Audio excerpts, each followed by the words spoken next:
The nature of reality. Now, beloved one, I would speak with you about the nature of reality. You have a reality which you share with the brothers and sisters, a reality which says, I am activating a body. I am in a certain geographical location. It is a certain time of the day. It is a certain day of the month, etc. This is a reality which you have agreed upon.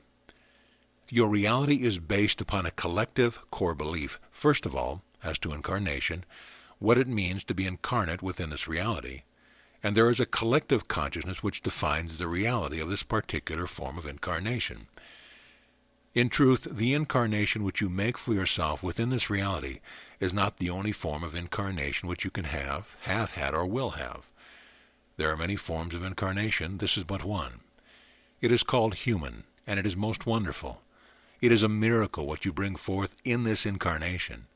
To coalesce light, a physical energy of light, into a certain density to form which you have then perceived with physical receptors known as the eyes. Even as you look upon brothers and sisters, all of the forms, although human, are different. Some are very much alike, the ones which you call the identical siblings, identical twins, but even those ones the parents can tell apart, for there are differences, much the same as you acknowledge that every snowflake is different. Most wonderful miracle. You call forth from your creativity within the collective agreement of physicality a certain form to play with in a lifetime. You coalesce light into a certain density of vibration which allows you movement, sensation. You play with this certain form for a lifetime, and then by choice you recycle and incarnate again if you want to, in human form or another type of incarnation. Some of the forms which you activate in other dimensions, other realities, are very different from the density of this form. Some are as light as gossamer, much as you would call your certain emanations of ghosts. Some are quite fluid, as you understand the liquid form to be as it flows. It has certain form, but it is more amorphous than what you see this density of form to be. You, as the Holy Child, have brought forth in your universes many realities where there are life forms, some similar to what you activate here on our Holy Mother the Earth, some which are dissimilar, some forms which live within the planets, some within the stars, some which live within the non-space between the bodies in the universe. There will come a time, if you see yourself yet to be activating human form, when you will have expanded sensory capability to know and communicate with the forms which are in the space and the non-space between bodies. So as you can see from this slight introduction, there are many realities, small r, this one being one that you have agreed you will play with. The collective consciousness called human says there will be certain physical laws which govern how the incarnated bodies work, and how everything else with which you populate your world will work in conjunction and in connection with the physical body. For example, the chairs that you put the body upon are energy coalesced into form at a different vibratory rate, so that you can sit upon them.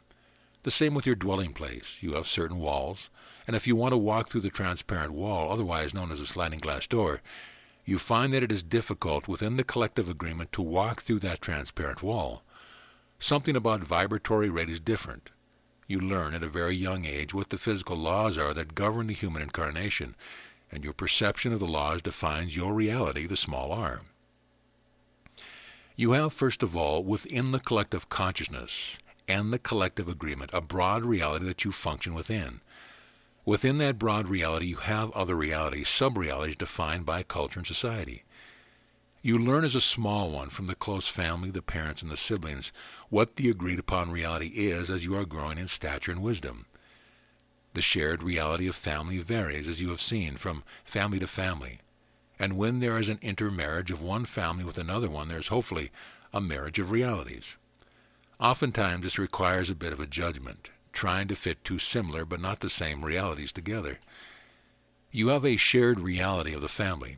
You have a shared reality with the parents, with the siblings, and with the playmates as you are growing a bit taller. You have a shared reality in the schooling, whatever you take your schooling. All of this shared reality defines your reality and how you see it. Within your own individual reality, there is much that defines it according to your perception of what you have experienced within the collective consciousness, within the family group, within the interaction with siblings and playmates, within your interaction with so-called authority figures, your perception of how you have functioned and do function in relation to others in this shared reality. Your individual reality is defined by your beliefs and perceptions. collective and individual, throughout this lifetime and other lifetimes as well. For when the small one agrees to incarnate and comes as the infant, this one comes already with memories, already with certain issues that they desire to play with, to know intimately, and to see in holiness eventually or perhaps sooner in a lifetime. Every small one, as you have witnessed, comes with a different set of memories from other lifetimes which shape from the very first moment the reality of that one. Those of you who have witnessed siblings within a family, and have seen the small ones at birth and shortly thereafter as they were growing, you see that no two are alike. Even the ones that we spoke of that would be the identical siblings are not the same in appearance, in form, and they are not the same with regard to personality and perception of their reality, and this becomes even more defined as time goes on. Your reality has many aspects, components which shape it, define it, and it is being shaped and defined moment by moment. It is a work in progress, open to improv every moment.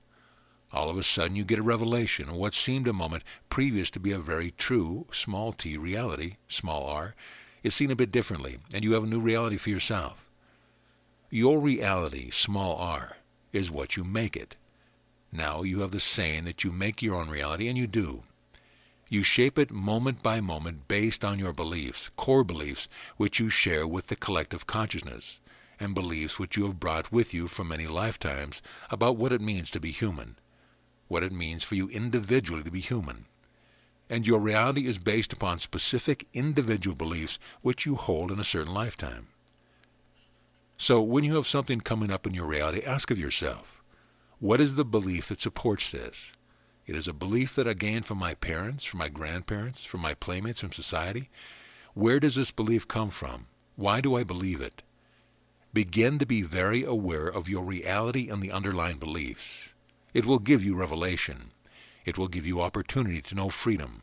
For you will begin to see how your reality, small r, has been shaped down through the ages by what you have, up to this point in your reality called outside forces. And yet if you will begin to examine those outside forces, you will see that you have agreed to every one of them because you have agreed to the incarnation. You will see that by that agreement you are part of the collective which is said.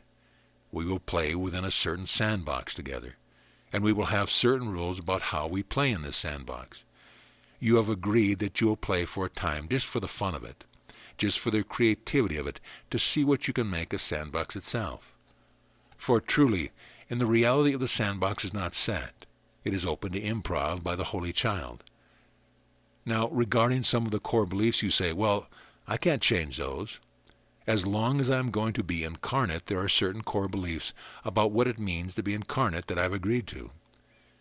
This is true momentarily, but there is also an evolution of the reality that is going on, so that in time, and it will not be that long a time, the ones incarnating will look at what they call reality now, and will have a different view of what human incarnation means. I will allow you to contemplate that thought, beloved one. So be it.